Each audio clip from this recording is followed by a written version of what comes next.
Hey everybody, welcome to Dad's Den of Pop Culture.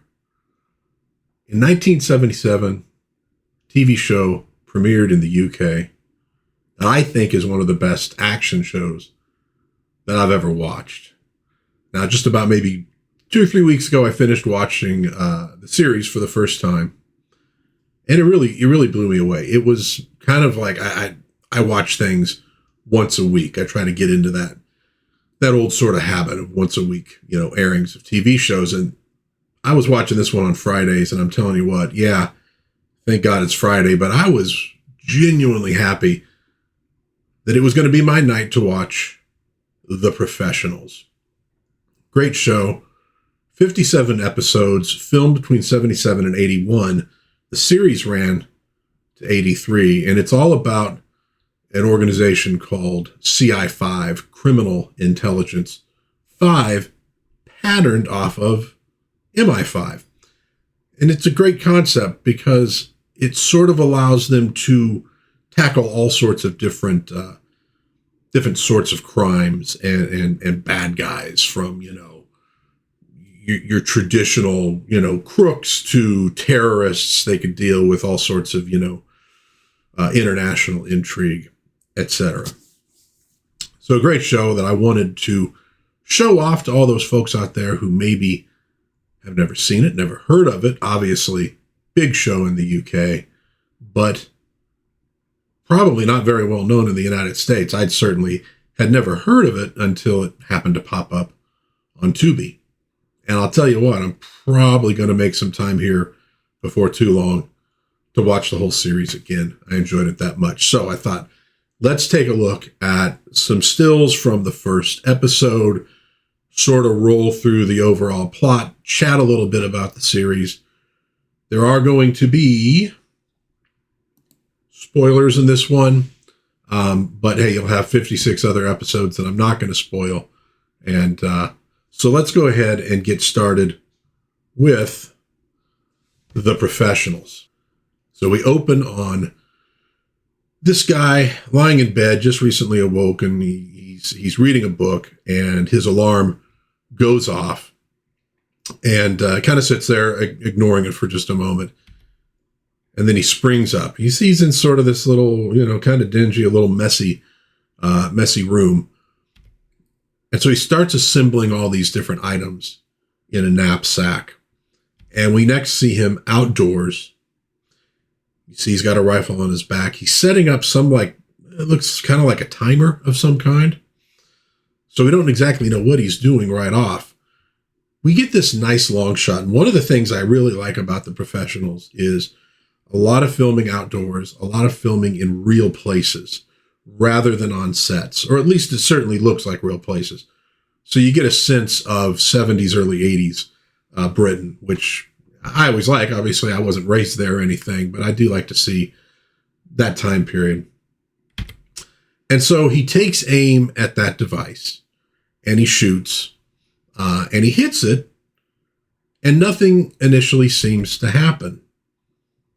Is he depressed? Is he upset? He's watching it, and then all of a sudden, boom, it explodes. And now we shift scenes. We see a woman looking out over water, over a lake. There are water skiers out there. And this is World Chemical Products Sports and Social Club that she's at. And so a car drives up, and it turns out to be the fellow we were just looking at. And at first she seems very happy to see him. They go inside this building. And they both seem, at least she seems a little bit more nervous. And so they make an exchange. She gives him a set of keys out of her purse. He gives her a hypodermic needle of heroin and watches while she shoots up. What exactly is going on here? Boom, into the opening credits. Man, awesome music here from Laurie Johnson. So The Professionals, created by Brian Clemens, a great name in, action adventure TV. Gordon Jackson plays George Cowley. Now he's the boss. And I think he might be kind of my secretly favorite part of the entire show, plays the role just beautifully. Driven to solving the mission, a bit of a hard ass, but not completely heartless. Gets really close to sort of the cliches of the, tough leader of an organization, but doesn't quite go all the way to that cliche. I really enjoyed him in the show.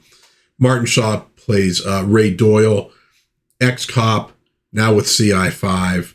He's going to sort of be the, maybe we could say the more sensitive member of the duo that primarily does the daring do in this show. Lewis Collins playing William Bodie. He is ex-military. He worked as a mercenary in Africa. So a little bit more hard-edged than Doyle. They both do a fantastic job on the show. You could say that if the Sweeney is to Kojak as the Professionals is to Starsky and Hutch. It has that kind of dynamic. It keeps it real, but it's definitely heroic fiction.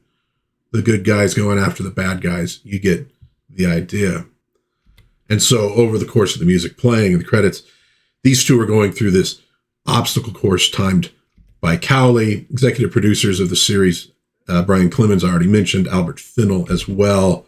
Music composed by Laurie Johnson, as I said. And so it's a good opening. You get the idea of what these guys are doing. Now, they changed the opening in the second season. Same music. I think it's better than the first season opening, but the first season opening does kind of, like I say, give you the idea of what the show is going to be all about. Produced by Sidney Hayers. Now, that was for the first series. The subsequent ones are done by Raymond Minmure. I guess you pronounce it that way. So back to our plot. So the man that we've seen now, heading up a staircase into a building of World Chemical Products. And while we're seeing the credit for the writing, Anthony Reed, our fella here is messing around with a beverage dispenser. It has canisters in it with like cocoa and coffee, and maybe tea is in there or something, maybe soup, who knows. And he's taking out this anti-pollution filter, and he's introducing some other kind of liquid into the device.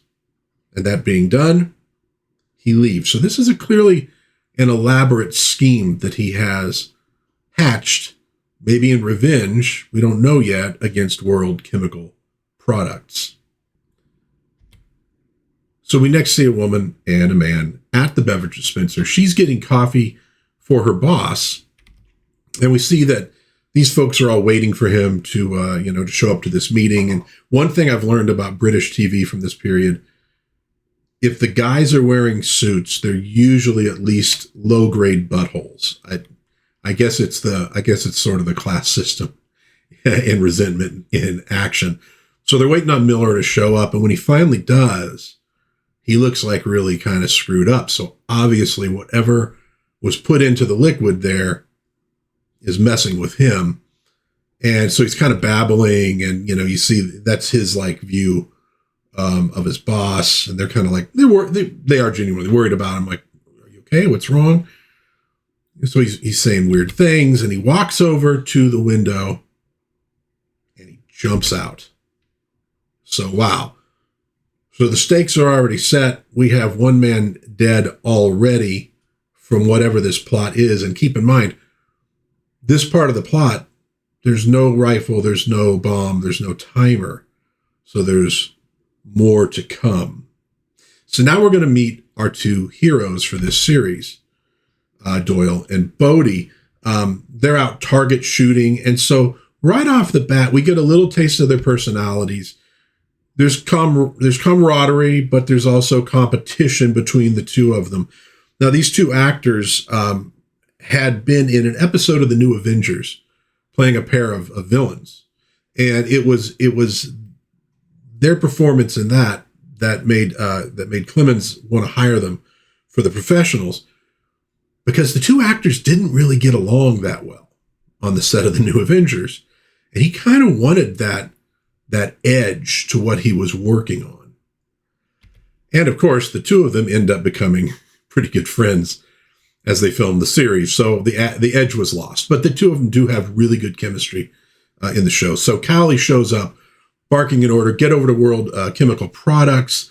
There's been a murder there.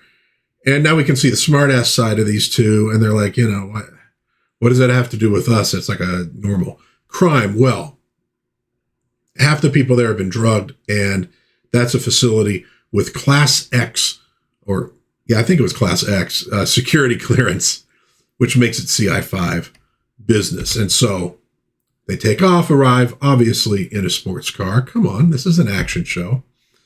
And you do get character development over the course of this series with these two, a little. But it's not nearly as touchy-feely like as Starsky and Hutch, which is odd because the British are usually extremely comfortable in talking about and sharing their feelings. But there is some character development, but we do get a pretty good idea of who these guys are, how they're reacting to things from the get-go. As they're walking through the halls where there are people who are like wounded and maybe even dying, Doyle catches sight of this woman for just a moment. Of course, we've seen her. We know she's involved in this plot to some degree. And they go and talk to the boss of the location. They do establish some kind of chemical was put in, like LSD. It ends up being something called ADX, which is 10 times more powerful than LSD. I assume, I have no idea. I don't know much about drugs, so I'm taking their word for it. So we cut for a moment to Susan, the heroin addict, showing up at the home of our villain. And she's kind of PO'd because, she didn't know what he was going to do. She didn't know anybody was going to be killed.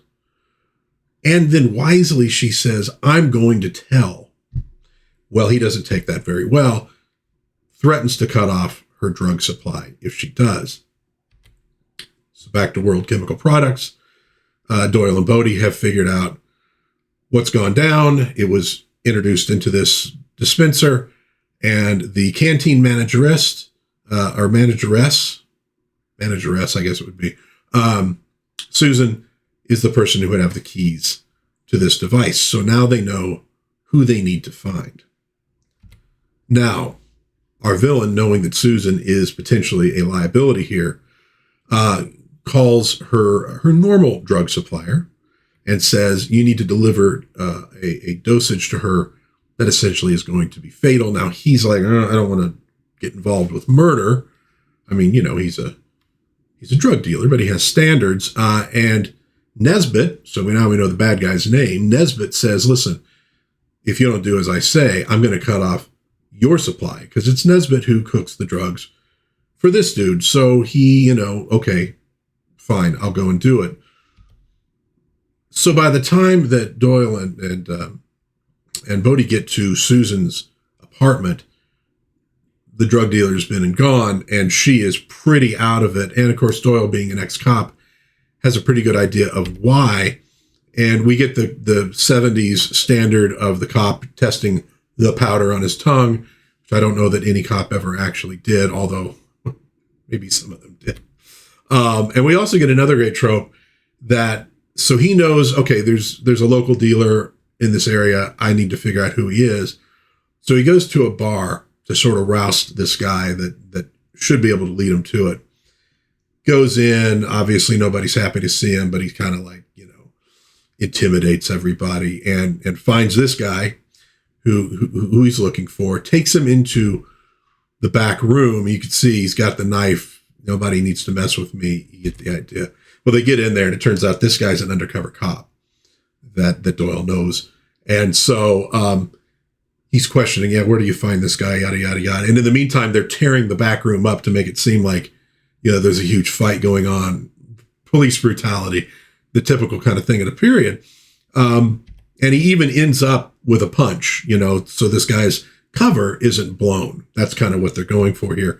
And so he gets some information on where he can find that drug dealer.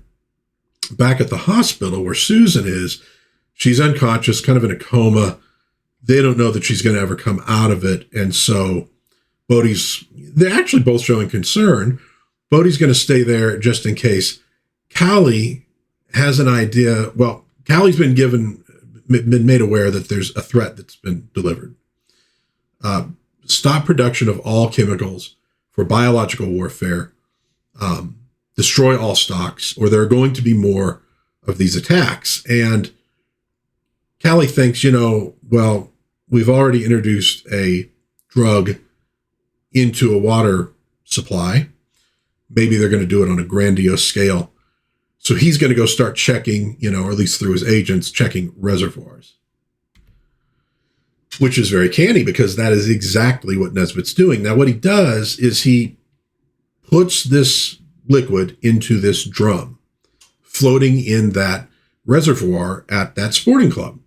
And so the idea is hook the timer up to it so that he, from far away, can fire at it, and then it will explode and introduce the drug into this particular reservoir. So that's basically the plan. So we see that now. So Callie is organizing people, sending them to reservoirs in the area to keep watch. At the hospital, Susan is woken up, and Bodhi's trying to keep her awake. And there's kind of a nice scene where she starts babbling about something, about a person. The name might have been George. I can't remember now. And so he's like trying to communicate. He says, "No, I'm George. It's me. I'm George." And she's like, "No, you're not. He's a cat. He was hit by a car." Anyways, I enjoyed it. He does show some actual care for this woman too, but he does want to wake her up and get information out of her. So meanwhile, Nesbitt shows up, first customer to a pub, and gets a beer. Waitress goes back to make him a sandwich, and when she does, he introduces the drug into the beer. So here's the second attack, as he has promised. So Doyle's out, finds out, we got men at the reservoirs, gets message that the drug dealer they're looking for, Sutton, they know where he is. And apparently, so he's going to go get him.